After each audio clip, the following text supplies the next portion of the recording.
star de mon business, mais pas tous les jours. Allez, on ne s'arrête pas dans la lancée, je ne résiste pas à l'envie de vous suggérer, de vous partager une nouvelle question qu'on m'a posée qui a fait l'objet d'un webinaire, parce que je suis sûre que c'est une question qui va vous intéresser. Donc la question m'était posée par Marion et cette question était comment se préparer pour une vente. Alors déjà, je félicite Marion de cette question parce que dire comment se préparer pour une vente, ça montre qu'elle a déjà compris qu'il faut se préparer pour une vente. Et donc ça veut dire qu'elle a déjà commencé à cheminer dans le bon sens. Donc en effet, il ne faut pas improviser ses ventes. C'est déjà un moment avec suffisamment d'enjeux, suffisamment compliqué pour des gens comme nous qui ne sont pas commerciaux dans l'âme.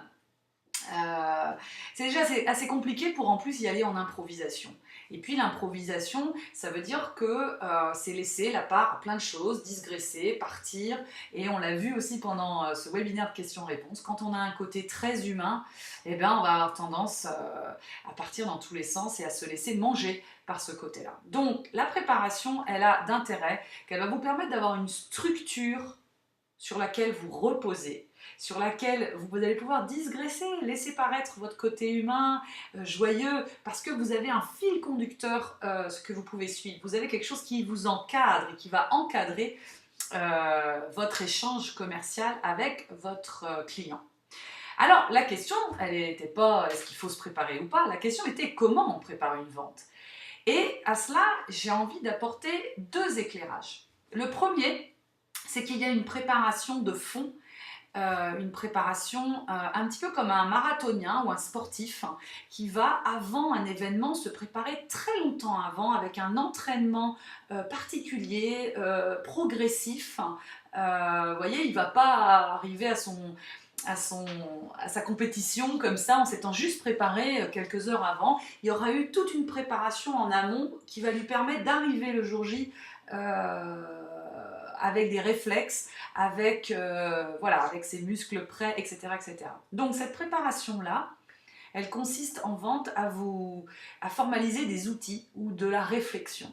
Ces outils, quels sont-ils ? Premièrement, c'est votre texte de présentation, votre pitch de présentation orale, qui là non plus ne doit pas laisser les choses au hasard. On a suffisamment le trac quand on prend la parole en public, on est suffisamment mal à l'aise de voir tous les yeux se tourner vers soi. Quand on peut se reposer sur un texte qu'on a bien intégré, on peut être beaucoup plus naturel et laisser libre cours à certaines choses. Il ne s'agit pas de quelque chose qui va enlever de l'authenticité, comme souvent on me dit. Vous le faites dans l'intérêt de vos clients pour être le plus clair possible dans votre communication. Et ça, c'est pas être contre l'intérêt de son client, c'est pas être dans la manipulation, c'est juste se donner un outil pour pouvoir exprimer son talent et faire en sorte que la communication passe. Deuxième outil, ça va être de formaliser vos produits, vos prestations. Pourquoi ? Parce que si vous avez du mal à en expliquer, à les mettre en valeur, autant vous y préparer à l'avance et y réfléchir à froid, avec du recul, plutôt que face à face avec le client et devoir rentrer dans un traitement d'objection et argumenter, se justifier. Voilà. Donc, la meilleure manière en plus de progresser, ce qui est génial avec la formalisation, c'est qu'une fois que les choses sont écrites, on peut les faire évoluer. On peut prendre du recul sur cette base-là et puis corriger, améliorer, aller plus loin. Le troisième outil qu'on peut travailler en amont et formaliser, c'est sa conduite d'entretien. C'est les questions qu'on va poser pour guider la réflexion et guider la prise de décision de son interlocuteur.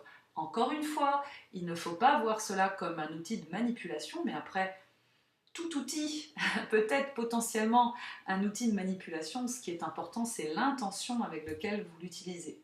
Si l'intention, elle est dans le fait d'aider votre client, dans son intérêt à lui et avant le vôtre, il n'y a aucun souci à pouvoir utiliser des techniques.